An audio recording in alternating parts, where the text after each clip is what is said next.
Hello students, good morning. ITI के लिए central job की वैकेंसी निकली हुई है Indira Gandhi centre of atomic research में, जो कि कलपक्का में है। वहाँ पर वैकेंसी निकली हुई है। आप लोग जाकर अप्लाई कर सकते हैं। कैसे अप्लाई करना है, कितनी सीट है, कितनी फ़ीस होगी, कैसा एग्ज़ाम होगा, इसके बारे में पूरी जानकारी हम इस वीडियो के माध्यम से देंगे। पर सबसे पहले आप वीडियो को लाइक, शेयर और सब्सक्राइब कर लीजिए, ताकि चैनल को यदि सब्सक्राइब करेंगे तो आपको न्यू अपडेट्स मिलती रहेंगी। चलिए अब देखते हैं। ये एडवर्टाइजमेंट एक्चुअली इसकी जो डेट थी, क्लोजिंग जो डेट थी वो 14 मई थी, ठीक है। बट कोविड के चलते इसको एक्सटेंड कर दिया गया है और 3 जून कर दिया गया है, यानी समय आपके पास है बहुत कम। और ये जो जगह है सेंट्रल गवर्नमेंट की जॉब है, काफ़ी अच्छी सीट अवेलेबल है। आपको मैं दिखाऊंगा कि आपका एग्ज़ाम भी किस प्रकार से होगा और कितनी सीटें अवेलेबल हैं। 171 सीटें आप लोगों को मिली हैं और 171 सीटों में आप लोगों का एग्ज़ाम होगा। उसके बारे में आप लोगों को यहाँ मैं दिखाने जा रहा हूँ कि जो 171 सीटें हैं उनमें कौन कौन सी ट्रेडें पार्टिसिपेट कर सकती हैं। जैसा कि आप लोग देख पा रहे होंगे यहाँ पर, ये एक कैटेगरी है, स्टेपेंडरी ट्रेडिंग कैटेगरी है, और ये कैटेगरी सेकंड की ट्रेनिंग के अंतर्गत आएगी। और यहाँ पर वैकेंसी निकली है 171 आपकी। जनरल की वैकेंसी 130, ओबीसी 4, SC 20, EWS 17, और कुछ ऊपर नीचे घट-बढ़ भी सकती हैं। तो ड्राफ्टमैन मैकेनिकल जो होता है उसके लिए 11 वैकेंसी हैं, देख पा रहे होंगे।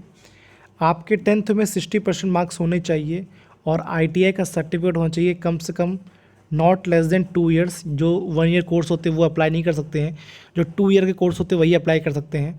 तो ड्राफ्टमैन हो गया, इलेक्ट्रीशियन हो गया, इलेक्ट्रॉनिक मैकेनिक हो गया, इंस्ट्रूमेंट मैकेनिक हो गया, फिटर हो गया, मैकेनिक टूल हो गया, रेफ्रिजरेशन हो गया, टर्नर हो गया, मशीनिस्ट हो गया और रेफ्रिजरेशन हो गया। तो ये ट्रेड अप्लाई कर सकती हैं। आप देख पा रहे होंगे हर ट्रेड वाइज आपका यहाँ पर है और हर ट्रेड वाइज आपका ही एग्ज़ाम होगा। यानी कि आप यदि यही ट्रेड चूज़ करते हैं तो आपका फिटर का एग्ज़ाम होगा। यदि आप ना यही ट्रेड चूज़ करते हैं तो प्लम्बर का एग्ज़ाम होगा। तो जब आप फॉर्म भरेंगे तो आपको पहले देखना पड़ेगा कैटेगरी सेकंड में हमें कौन सा एग्ज़ाम देना है, कौन से हमें ट्रेड से मैंने ITI कंप्लीट किया हुआ है, उसी के अकॉर्डिंग आपका एग्ज़ाम होगा।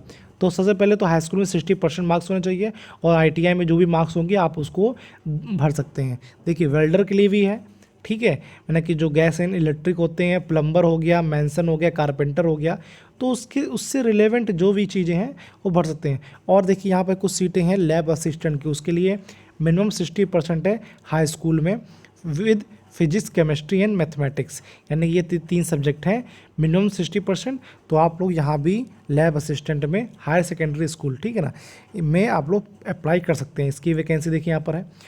और देखिए क्या लिखा हुआ है, candidate shall choose the relevant trade, यानी कि कैंडिडेट को चूज़ करना पड़ेगा अपनी रिलेवेंट ट्रेड को, in which they have completed their ITI, यानी कि ITI आपका कंप्लीट होना चाहिए। Filling online application form and will appear for the written examination, यानी उसके बाद आपका रिटन एग्जामिनेशन होगा इन द रिस्पेक्टिव ट्रेड, ठीक है। उसके बाद आपका रिस्पेक्टिव ट्रेड में जो भी ट्रेड होगा उसके बाद आपका एग्ज़ाम होगा। एज आपकी होनी चाहिए 18 से 22 साल, यानी 18 से 22 साल के बीच में आपकी एज होनी चाहिए। इससे ज़्यादा होगी तो आप लोग नहीं अप्लाई कर पाएंगे, कम होगी तो अप्लाई नहीं कर पाएंगे, ठीक है। मेथड ऑफ सिलेक्शन क्या होगा कि 3 स्टेज में आपका एग्जाम होगा। पहला स्टेज 1 होगा, स्टेज 2 होगा और स्टेज 3 होगा। पहले स्टेज में आपका प्रीलिमिनरी टेस्ट होगा, सेकंड में एडवांस टेस्ट होगा और थर्ड में आपका ट्रेड स्किल टेस्ट होगा। अब प्रीलिमिनरी टेस्ट कैसे होगा ये देख लीजिए। इसमें 20 क्वेश्चन मैथ के होंगे, 20 क्वेश्चन साइंस के होंगे, 10 क्वेश्चन आपके जनरल अवेयरनेस से होंगे, ठीक है। कम से कम मार्क्स आपको 40 लाने वो जनरल के लिए और 30 लाने OBC और SC ST के लिए, ठीक है। तो तब आगे क्वालिफाई कर पाएंगे। फिर आता है सेकंड स्टेज एडवांस टेस्ट। उस पर क्या होगा कि आपको जो भी 1 में यदि पास कर लेते हैं तो ही आपको सेकंड में मौका मिलेगा, और सेकंड में जब मौका मिल जाएगा तो इसमें थोड़ा सा एडवांस टेस्ट होगा। उसके लिए 50 क्वेश्चन मल्टीपल आएंगे। उसमें भी आपको क्या करना पड़ेगा, 30 या 20 के मार्क्स अप्रॉक्स लाने पर परसेंटेज लाने पड़ेंगे। जब आप ये दोनों क्वालिफाई कर पाएंगे तब आप आएंगे स्टेज थर्ड में। जो लोग क्वालिफाई नहीं कर पाएंगे उनको स्टेज थर्ड नहीं मिलेगा, और स्टेज थर्ड जैसे ही क्वालिफाई कर लेंगे उसके बाद आपकी मेरिट लिस्ट बन जाएगी। मेरिट लिस्ट बनने के बाद आप लोग को 1 ईयर में आप लोग को रखा जाएगा तो आपको मिलेगा 10,000 रुपये। यदि कैटेगरी 1 में रखेंगे तो मिलेगा 16,000 रुपये। यदि सेकेंड ईयर मिलेगा 18,000 रुपये और इधर मिलेगा 12,500 रुपये। और वहाँ पर कुछ स्टडीज़ कराई जाएंगी तो आपको मिलेगा 3,000 रुपये, बुक का अलाउंसेस मिलेगा। ये सब करने के बाद यदि आप लोग इतने परसेंटेज मार्क ले आते हैं, ठीक है, थ्योरी में, प्लांट ट्रेनिंग में, फाइनल जॉब इंटरव्यू में, यदि कैटेगरी 1 में इतने मार्क्स लाते हैं, यदि कैटेगरी 2 में इतने मार्क्स लाते हैं, उसी के अकॉर्डिंग आप लोगों को परमानेंट किया जाएगा। तो यहाँ पर देख पा रहे होंगे आपकी सैलरी कितनी बन जाएगी, 45, यानी कि 45,000 समथिंग, 45,000 रुपये। यदि कैटेगरी 2 में आते हैं तो 25,500 रुपये। यदि और कम मार्क्स आते लाते हैं तो फिर 21,500 रुपये प्लस अलाउंसेस। किसके अलाउंसेस? सेंट्रल गवर्नमेंट के। आपको पता है सेंट्रल गवर्नमेंट के अलाउंसेस कितने होते हैं? यदि इतनी ही सैलरी तो इतने अलाउंसेस हो जाएंगे, यानी सैलरी आपके मतलब 45,000 समथिंग के नीचे की होगी, और यहाँ पर सैलरी पता कितनी होगी? यहाँ पर 70 से 80,000 रुपये सैलरी आके यहाँ पर इतनी हो जाएगी। तो यानी सैलरी बहुत अच्छी सैलरी है। और यहाँ पर कुछ फिजिकल स्टैंडर्ड होंगे, हाइट, वेट और विज़न जो भी होगा वो एक बार चेक कर लीजिएगा, मैं आपको यहाँ पर सेंड कर दूँगा, ठीक है, इस PDF को। आप लोग देख पा रहे होंगे सिर्फ 100 रुपये आपकी फ़ीस है। आपको एग्ज़ाम देने के 100 या 200 रुपये फ़ीस है, आप एग्ज़ाम दीजिए। इसके बाद एग्ज़ाम देने के बाद आप लोगों को देख पा रहे होंगे कहाँ कहाँ से आपको सेंटर चूज़ करने होंगे। ये सेंटर्स होंगे, ठीक है, ये सभी सेंटर हैं, अहमदाबाद, बेंगलुरु, दिल्ली, आपके जो भी कोलकाता, रायपुर, ठीक है, चेन्नई, भोपाल, हैदराबाद, पटना, मुंबई, लखनऊ भी है, यहाँ अप्लाई कर सकते हैं। ये सब जगह यहाँ पर अप्लाई कर लेंगे। अप्लाई करने के बाद ये लिखा हुआ हाउ टू अप्लाई ऑनलाइन, तो देख पा रहे होंगे ये www.igcar.gov.in में जाएंगे। सब जगह नेट कैफ़े में चले जाइएगा, आप लोग आराम से भरवा लीजिएगा।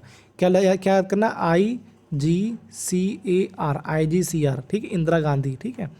तो इस पर अप्लाई करने के बाद जो भी कुछ है, जो भी इन्फॉर्मेशन है, आप लोग देख लीजिएगा, ठीक है। डॉक्यूमेंट को क्या करना होगा आप लोग को देख लेना, उसमें कहाँ कहीं भेजना तो नहीं है, मैं भी शायद भेजना है कहीं पर, ठीक है। और भेजने के बाद आप लोग अप्लाई कर देंगे।